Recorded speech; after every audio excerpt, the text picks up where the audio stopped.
Hey Deb, so I just listened to your performance a couple times through, and to me, and you can tell me if I'm wrong, it sounded like you were trying to put a little bit of rubato in there. So for those that are watching this and maybe don't know what rubato is, it basically means that we don't have to strictly adhere to the tempo.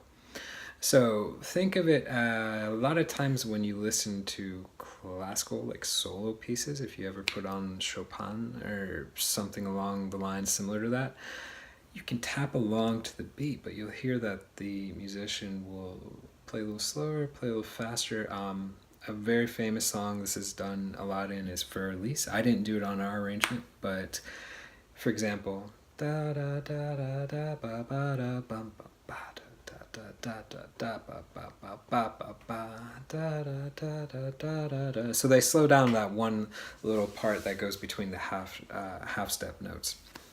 Okay, so now that we understand what it is, in my opinion for this tune, I think it's better to just keep it steady. Now, that doesn't mean we have to be like a robot where it's like perfectly precise, right? A little sway back and forth is what makes us human. But I would definitely try to work on keeping it a little bit more steady throughout. But I do want to say that your fill is wonderful, and that retardando at the end was absolutely brilliant. So major props on that, because a lot of one of the hardest things to do is get a real natural sounding retardando. So really good job on that.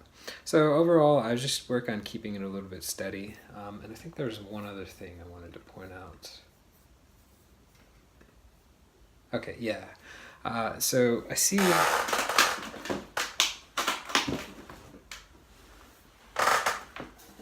that you're holding it up here and playing right here. I would just scoot it back a little bit so that you can play. So I changed strings like a week ago and doesn't stay in tune ever. I would play more so over the sound hole, so I would be holding down here instead of all the way up here. So that's my last suggestion for you. But anyways, let me know if you have any questions on the feedback I gave you.